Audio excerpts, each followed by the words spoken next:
Students who are there in class? कौन है class में कौन कौन है?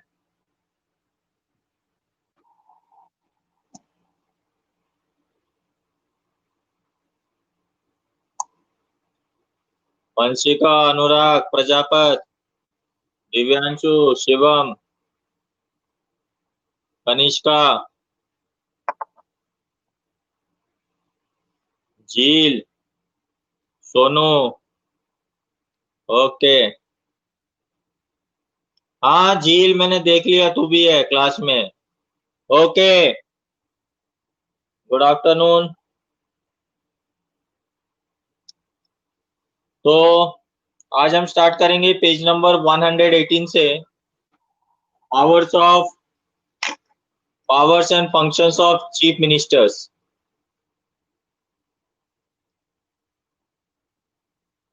हाँ विश्वांशी तू भी है, देख लिया मैंने। मोटी आ गई। ओके, पेज नंबर 119 निकालो।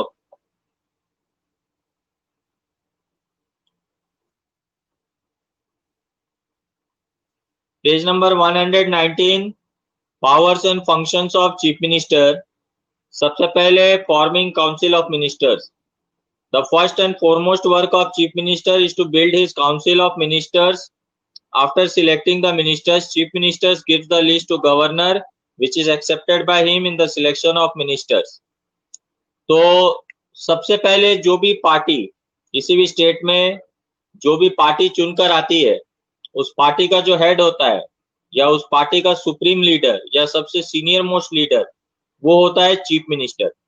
चीफ मिनिस्टर चुनने के बाद में चीफ मिनिस्टर जो है अपना काउंसिल ऑफ मिनिस्टर्स यानी कैबिनेट मिनिस्टर्स चुनता है, और वो जो कैबिनेट मिनिस्टर्स फ्रेम करता है वो कैबिनेट मिनिस्टर्स की लिस्ट जो है वो गवर्नर को देता है, और गवर्नर के थ्रू फिर एक एक मिनिस्टर्स जो है कैबिनेट मिनिस्टर्स या ग्रुप ऑफ मिनिस्टर्स का ओथ दिलाया जाता है, फॉर्मेशन होता है। Division of work among the minister. Chief minister allocates the portfolios to his colleagues, that is council of ministers. Once after the formation of council of ministers and distribution of portfolios to its members, he can change the departments and levels of minister whenever it is required.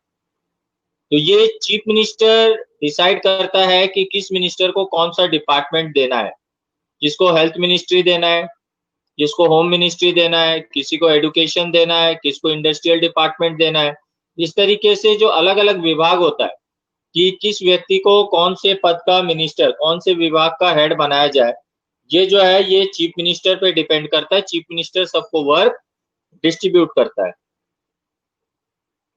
Working of cabinet. The chief minister himself convenes the meeting of cabinet and presides over them. The agenda of meeting is decided by the chief minister. All the proceedings of the council of ministers is accomplished under the direction of chief minister. भले ही chief minister सबको अलग अलग department दे, भले ही chief minister nominate करे कि कौन किस वाले डिपार्टमेंट में वर्क करेगा, लेकिन अल्टीमेटली जो पूरे वर्क को मॉनिटर करना, पूरे वर्क को सुपरवाइज करना, ये सारा चीज जो है चीफ मिनिस्टर खुद करता है। मीटिंग्स का एजेंडा क्या होगा, क्या डिस्कशंस करना है, किस तरीके के वर्क एलोकेट करने हैं, आगे के प्लान आउट्स क्या करने हैं, ये सारा चीज चीफ मिनिस्टर ही करता है। Coordination among different departments in governance. Chief Minister tries that all the departments of governance, in other words, the Council of Ministers, work as a unit. If there is any difference of opinion between two or ministers of the Council of Ministers, then it is resolved as soon as possible by removing the mutual differences. Minister के बीच में working को लेकर किसी प्रकार का clash ना हो, या फिर अलग अलग डिपार्टमेंट के मिनिस्टर्स एक साथ कोऑर्डिनेट करके वर्क करें, ये सारी जिम्मेदारी जो है वो चीफ मिनिस्टर की होती है। मान लो अगर कोई इश्यूज हो जाता है कोई दोनों डिपार्टमेंट के मिनिस्टर्स के बीच में या दो मिनिस्टर्स के बीच में, तो उसको सॉल्व करने का काम भी जो है वो चीफ मिनिस्टर ही करता है। यानी एक तरीके से वो घर का मुखिया की तरह होता है जो पूरे हाउस को मेंटेन करता है, सारे डिपार्टमेंट्स को देखता है और सारे जो है सारे मिनिस्टर्स को भी कोऑर्डिनेट करके उनको एक प्रॉपर वे में वर्किंग कराने की जिम्मेदारी जो होती है वो चीफ मिनिस्टर की होती है। Link between the Council of Ministers and the Governor. According to the Constitution, it is the responsibility of the Chief Minister to establish contact between Council of Ministers and the Governor. He informs the Governor about the decision making taken in the Cabinet and conveys Governor's opinion to the Council of Ministers. Chief Minister इसके अलावा cabinet minister और governor के बीच में एक link की तरह काम करता है, एक लिंक की तरह वो दोनों के बीच में काम करता है। जिस तरीके से उसकी कैबिनेट मिनिस्टर्स काम कर रही है, किस तरीके से वो वर्किंग कर रहे हैं और क्या उनके प्लान आउट है, ये चीज टाइम टू टाइम गवर्नर को चीफ मिनिस्टर रिपोर्ट करता है। और अगर गवर्नर की कोई राय मशवरा होती है, उनके कुछ अपने सुझाव होते हैं या अमेंडमेंट्स होते हैं, तो वो चीफ मिनिस्टर्स को कन्वे करता है। तो इस तरीके से जो चीफ मिनिस्टर है वो कैबिनेट ऑफ मिनिस्टर्स और गवर्नर के बीच में एक लिंक की तरह भी काम करता है। Leader of legislative assembly, on the one side the chief minister is the leader of the government and on the other hand he is the leader of the legislative assembly too. As a leader of legislative assembly, he receives an important position in the field of legislation making, and to certain extent the legislation making work is completed according to his will. As a leader of legislative assembly, he can advise the governor to dissolve the assembly. State के अंदर में chief minister न केवल government का head होता है बल्कि state level assembly का भी वो लीडर होता है, इसीलिए उसकी बहुत अहम भूमिका होती है और एक स्पेशल पोजीशन होता है। अगर कोई इमरजेंसी सिचुएशन लगती है या ऐसे कोई अनकंडीशनल सिचुएशन होती है तो वो गवर्नर से कह के असेंबली को डिसॉल्व भी कर सकता है। तो ये सारे जो है वो चीफ मिनिस्टर्स के वर्क हैं। तो चीफ मिनिस्टर देखा जाए तो स्टेट का जो है वो वर्किंग हेड होता है। ठीक है, समझ में आया मोटी कि खाने में लगी हुई है? नहीं, मेरे को मालूम है, मैंने हेयर स्टाइल थोड़ा चेंज कर दिया है। निहारिका, सोनू,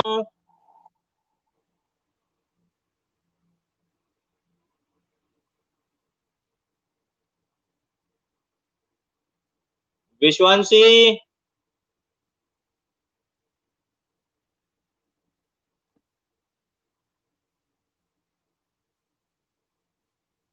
खाना खा ली? सब खा पी के बैठे हो? Okay.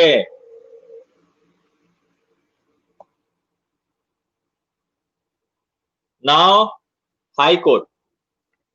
High court, qualification of जजेस, appointments and powers. High court के बारे में यहाँ पर क्यों दिया गया है, उसका रीजन है जो स्टेट लेवल पे, किसी भी स्टेट लेवल पे जो हाईएस्ट जुडिशियरी अथॉरिटी होती है वो उस स्टेट का हाई कोर्ट होता है। यानी हाई कोर्ट जो है वो स्टेट का जो है वो हाईएस्ट जुडिशियल अथॉरिटी होता है, इसीलिए यहाँ पर हाई कोर्ट के बारे में दिया हुआ है। India has an integrated judiciary where supreme court stand its highest level. तो हमारे देश का सबसे बड़ा जो कोर्ट है, सबसे बड़ा जो जुडिशियरी ऑर्गन है वो तुम्हारा सुप्रीम कोर्ट है। The high court stands after the supreme court in judiciary. Supreme court के बाद जो सबसे बड़ी कोर्ट है वो हाई कोर्ट है। The high court is the top most judicial institute eight state level. According to Article 215, each state can have a higher court. There may be only one high court for two or more states together. At first, the high courts in India were established in Kolkata, Mumbai and Chennai in 1862 AD. Allahabad High Court was established in 1866. There are 24 high courts in India at present. तो high court state level का सबसे बड़ा court होता है। हर state का अपना high court होता है। किसी दो स्टेट के एक ही हाई कोर्ट होते हैं, जैसे पंजाब और हरियाणा का हाई कोर्ट चंडीगढ़ में है, उसी तरीके से तेलंगाना और आंध्र प्रदेश का हाई कोर्ट, दोनों ही स्टेट का हाई कोर्ट जो है वो हैदराबाद में।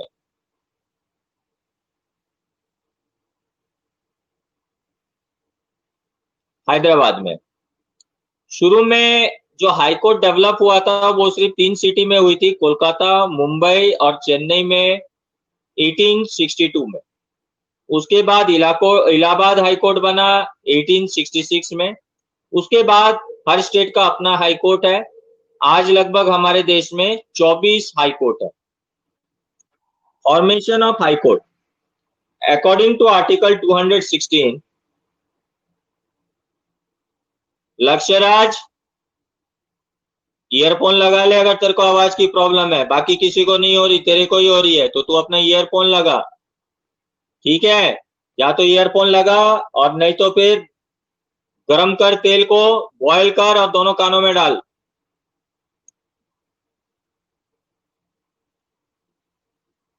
फॉर्मेशन ऑफ हाई कोर्ट, और तेरे को नहीं समझ में आया कैसे करना है तो वंशिका से पूछ लेना, बता देगी तेरे को। वो बारिश हो रही है तो थोड़ा सा नेटवर्क का भी इश्यू है, बारिश भी हो रही है ना बाहर, इसलिए थोड़ा नेटवर्क का इश्यू है।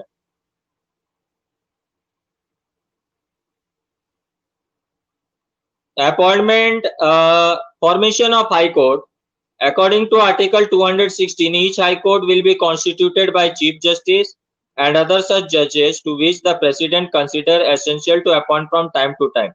Thus the number of judges in high court would be decided by the president. In high court में जजेस का नंबर, अलग अलग स्टेट्स को जो हाई कोर्ट है उनमें जजेस के नंबर प्लस उनका अपॉइंटमेंट जो है वो चीफ मिनिस्टर करता है, ये सॉरी प्रेसिडेंट ऑफ इंडिया करता है। प्रेसिडेंट ऑफ इंडिया जो है वो डिसाइड करता है कि किसको हाई कोर्ट के जज किस किस को नियुक्त करने हैं। अपॉइंटमेंट ऑफ जजेस, the chief justice of high court and other जजेस are appointed by the president. तो इस तरीके से तो चीफ जस्टिस एंड अदर जजेस of high court are appointed by president, president appoint करता है। The president appoint chief justice of high court by taking the advice of chief justice of supreme court. इसमें president की अकेले की राय नहीं होती है, जो हाई कोर्ट का चीफ जस्टिस अपॉइंट होता है वो अपॉइंट होता है on consultation with the chief justice of supreme court. उनसे सलाह लेकर, उनसे राय मशवरा करके जो है वो अपॉइंट किया जाता है। Collegiums and the governor, while for the other judges he takes the advice of chief justice of supreme court, chief judge of high court and the governor। अब हम आते हैं कि क्वालिफिकेशन क्या होनी चाहिए जज की हाई कोर्ट के लिए। एज पर article 217 following qualifications are required for the appointment of जज। पहला, he must be a citizen of India, he has worked on a judicial post for at least 10 years in the state of India। 10 साल वो judicial post पे होना चाहिए, चाहे district जज होना चाहिए, चाहे एसीजीएम होना चाहिए, एडिशनल मजिस्ट्रेट होना चाहिए, तो किसी जुडिशियल पोस्ट पे जो 10 साल काम कर चुका हो। He has served an advocate in a high court or 2 or more such courts regularly at least for 10 years।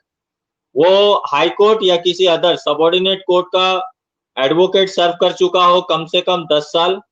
ऐसा जो व्यक्ति जो है वो जजेस के क्वालिफिकेशन के लिए एप्लीकेबल है।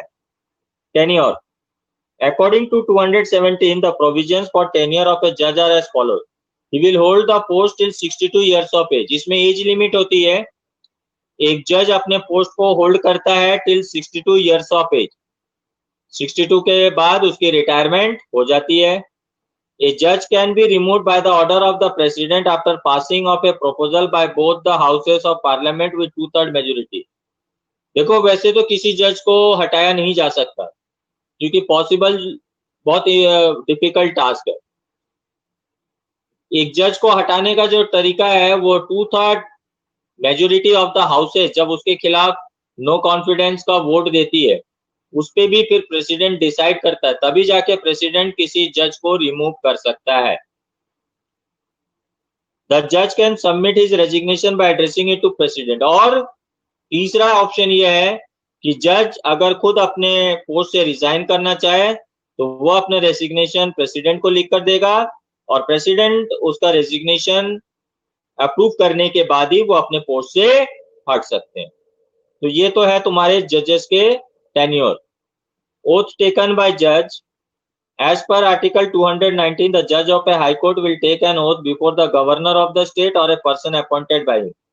जज जो है ओथ गवर्नर के सामने लेता है या फिर कोई पर्टिकुलर पर्सन जिसको गवर्नर ने अपॉइंट किया हो स्पेशली, उसके सामने जज को ओथ दिलाया जाता है। ट्रांसफर ऑफ जजेस, द ट्रांसफर ऑफ जजेस of high court is made by the president on the advice of chief justice of supreme court. जजेस के ट्रांसफर भी होते हैं, जो जजेस के ट्रांसफर होते हैं उसको डिसाइड करते हैं president, again president of India with consultation with the chief justice of supreme court. तो chief justice of supreme court और प्रेसिडेंट जो है ये डिसाइड करते हैं कि किस जज को कहां ट्रांसफर करना है। नेक्स्ट आता है सैलरी ऑफ जजेस। According to article 221 the salary of जजेस will be decided by the parliament. According to law, at present, the Chief Justice gets 90,000 and other judges receive 80,000 per month as salary। ये constitutional reforms होते हैं, इसमें reforms होते रहते हैं। जो chief justice होता है उसकी सैलरी 90,000 प्लस अदर फैसिलिटीज होती है, जैसे सरकारी बंगला, गाड़ी वगैरह भी दी जाती है उनको। और जो अदर जजेस होते हैं उनकी सैलरी 80,000 होती है। इसके अलावा उनको भी एमिलमेंट्स और अदर फैसिलिटीज मिलती है, गाड़ी बंगला वगैरह।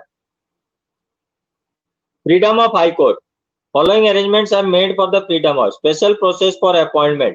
जजेस का अपॉइंटमेंट का स्पेशल प्रोसेस होता है, उनका एक फिक्स टेन्योर होता है।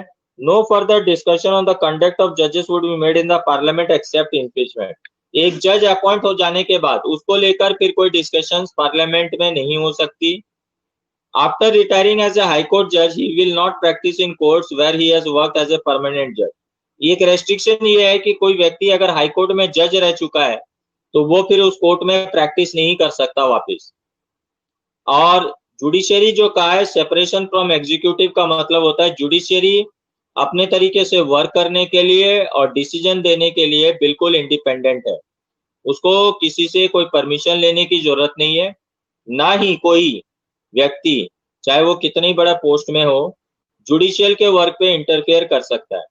यानी अगर एक जज फैसला सुनाता है तो उसमें प्राइम मिनिस्टर ऑफ इंडिया भी क्वेश्चन मार्क नहीं लगा सकता। समझ में आया मोटे? झील समझ में आ रहा है? तुम लोग लॉकडाउन में कैसे डाइटिंग वाइटिंग नहीं कर रहे हो क्या? मोटे होते जा रहे हो और हैवी वेट होते जा रहे हो, रेसलर होते जा रहे हो दोनों। वो दिव्या है क्लास में, दिव्या तुम दोनों कंपटीशन कर रहे हो क्या एक दूसरे के साथ में वेट लिफ्टिंग का? दिव्या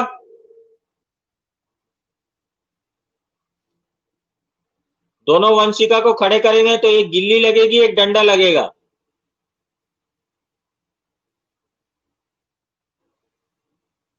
हाँ कनिका क्या बोल रही है बोलो। कनिका क्या बोल रही थी, क्या पूछ रही हो?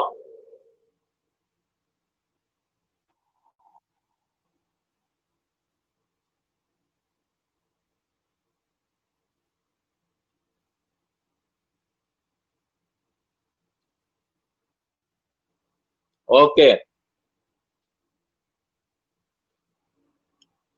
अब आते हैं हम domain and powers of the high court.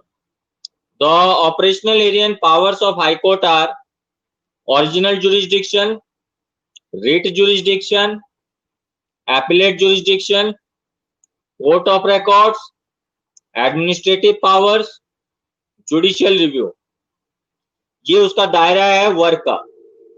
अब हम इसमें देखेंगे किस किस पार्ट में क्या क्या आता है।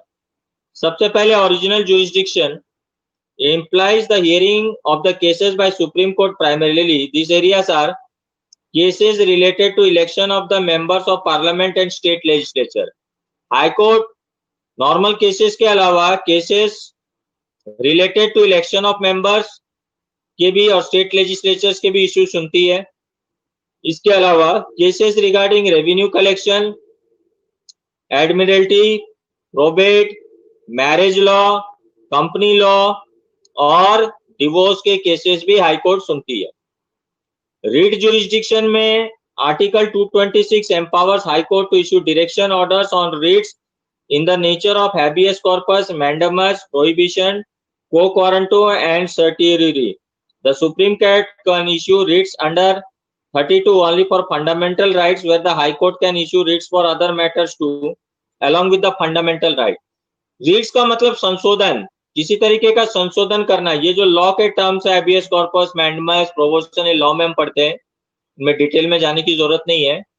अभी हमको इतना जानना है कि जैसे कॉन्स्टिट्यूशन में भी कोई चीज संशोधन कर सकती है तो उसके लिए हाई कोर्ट, सुप्रीम कोर्ट, दोनों ही कोर्ट जो है डायरेक्शंस दे सकती है। जैसे टाइम टू टाइम कई सारी चीजों में कॉन्स्टिट्यूशनल अमेंडमेंट्स होते हैं। मैंने पहले भी बताया था कि विमेन लॉस में काफी सारे चेंजेस हुए हैं, कॉन्स्टिट्यूशन में काफी सारे अमेंडमेंट्स किए गए हैं। जैसे पहले विमेन एट्रोसिटीज पर जो मैक्सिमम सजा होती थी वो 7 साल की थी। कॉन्स्टिट्यूशन में आज के टाइम में क्राइम रेट को बढ़ते हुआ देखते हुए, क्राइम रेट में ग्रोथ को देखते हुए, विमेन एट्रोसिटीज को ध्यान में रखते हुए बहुत सारे चेंजेस किए गए। जैसे आज विमेन एट्रोसिटीज के खिलाफ लाइफ इम्प्रिजमेंट और डेथ पेनल्टी तक की पनिशमेंट जो है वो लागू है। अब हम आते हैं appellate jurisdiction. The appellate jurisdiction of high court can be divided into following parts.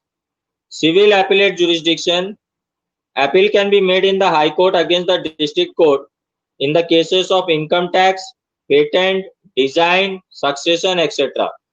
तो अपील हाई कोर्ट में किया जा सकता है डिस्ट्रिक्ट कोर्ट के खिलाफ भी। कोई इनकम टैक्स का केस हो, पेटेंट राइट का हो यानी ऑथराइजेशन का, डिजाइन या सक्सेशन। सक्सेशन का मतलब होता है हक के लिए, जैसे पैतृक संपत्ति का हक होता है ना, सक्सेशन, बाप की संपत्ति पे बेटे का हक, बेटी का हक, किसी मकान पर किसी का हक, किसी जमीन पर किसी का हक, इसको हम कहते हैं succession. Criminal jurisdiction, when a criminal is awarded death sentence और an imprisonment for a term of 4 years, the appeal can be made against it in the high court. किसी क्रिमिनल को अगर फांसी की सजा हुई है तो वो उसके खिलाफ अपील कर सकते हैं हाई कोर्ट में। हाई कोर्ट को अगर लगता है तो उसकी सजा कायम रखेगी और हाई कोर्ट को अगर लगता है तो उसकी सजा माफ भी कर सकती है और चेंज भी कर सकती है। Constitutional appellate jurisdiction, if there is a case in which the question of interpretation of constitution arises, then the appeal can be made in the high court. अगर मान लो कि कहीं पर लगता है कि कॉन्स्टिट्यूशन में इंटरप्रिटेशन होना चाहिए, यानी चेंजेस होने चाहिए या बदलाव होने चाहिए, तो इस चीज के रिगार्डिंग जो है वो हाई कोर्ट में अपील की जाएगी। Court of record, according to article 215, every high court would be considered as a court of record and it holds the power of punishment for contempt of court. The judgment of high court will be kept protected as records. They will be considered as for laws for the subordinate court. जितने भी high court में decision लिए जाते हैं, जितने भी cases high court में solve किए जाते हैं, इन सारे केसेस को रिकॉर्ड में रखा जाता है स्टडी के लिए। इन्हीं केसेस के आधार पर सबऑर्डिनेट केसेस कोर्ट में केसेस लड़े जाते हैं, दलीलें दी जाती हैं, इसीलिए इसको कोर्ट ऑफ रिकॉर्ड भी कहा जाता है। Administrative rights, the administrative rights of the high court are as follows. The high court can summon the proceedings और judgement of its subordinate courts and get them investigated. It is the duty of High Court to notice that the subordinate court is not violating its power or limits and is adhered to its duties according to the prescribed laws. It can move any case from a court to the other court for reconsideration and judgment. Subordinate courts यानी district courts और जितने भी session courts होते हैं, इन सबको control high court करता है। High court इनकी वर्किंग को देखता है, हाई कोर्ट जो है इनको इंस्ट्रक्शंस देता है, और हाई कोर्ट को अगर लगता है किसी इश्यू में तो वो एक कोर्ट से दूसरे कोर्ट में केस ट्रांसफर भी कर सकता है। तो इस तरीके से जो है, जो लोअर कोर्ट्स होते हैं, सबऑर्डिनेट कोर्ट्स होते हैं, उनको पूरी तरीके से हाई कोर्ट कंट्रोल करना, उनको एडमिनिस्टर करना, उनको मॉनिटर करना, ये सारा काम जो है वो हाई कोर्ट करती है। मोटी क्लास के बीच में खाना खाना भी अंडर लॉ है। ध्यान रखना, इसमें स्ट्रिक्ट पनिशमेंट हो सकती है। 20 थप्पड़, 100 अप एंड डाउन, बहुत सारे पनिशमेंट्स की इसमें प्रावधान है। क्लास में जब पढ़ रही है मतलब पूरा अटेंशन, खाने में ध्यान नहीं देना है।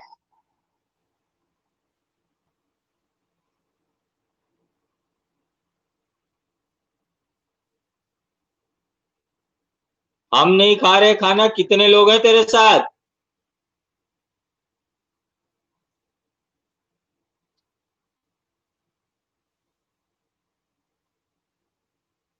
उसके बाद आता है तुम्हारा judicial review. The proceedings of state and union legislature and executive can be declared valid or invalid by the High Court. In the state, the legislature, executive and state judiciary is known as state government. State government अगर कोई decision लेती है जो लोगों के लिए applicable नहीं है, फ्रूटफुल नहीं है या बेनिफिशियल नहीं है, तो उसमें हाई कोर्ट इंस्ट्रक्शंस दे सकती है और जरूरत पड़े तो हाई कोर्ट उसमें चेंजेस के लिए भी कह सकती है। अच्छा, वेरी गुड। पहली बार वंशिका सच बोली है। इस ये 2-3 के बराबर है, दो नहीं सिर्फ 2-3 के बराबर है, इसीलिए हम लगाती है। तो फिर वंशिका शेखावत क्या करेगी? हाफ लगाएगी क्या? वो मैं की जगह मैं लगाएगी। वंशिका शेखावत,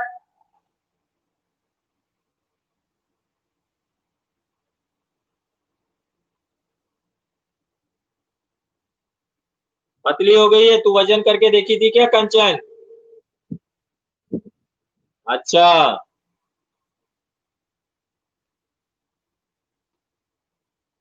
कनिका पतली हो गई मेरे को दिख रहा है। कनिका बेचारी पढ़ पढ़ के पतली हो गई मेरे को लगता है कनिका? तू पतली हो गई?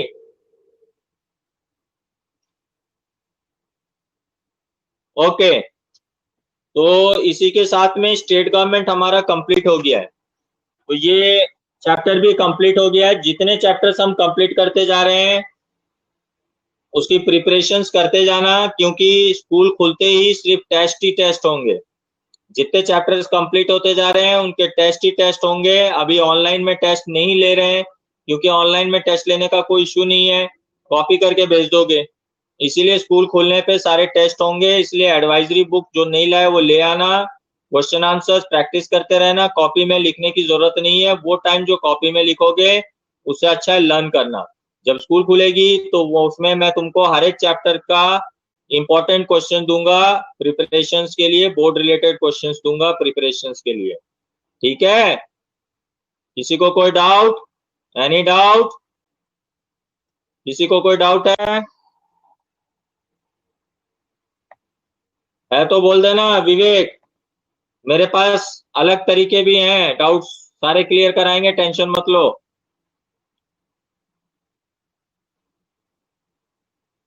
Okay, good, that's it for today.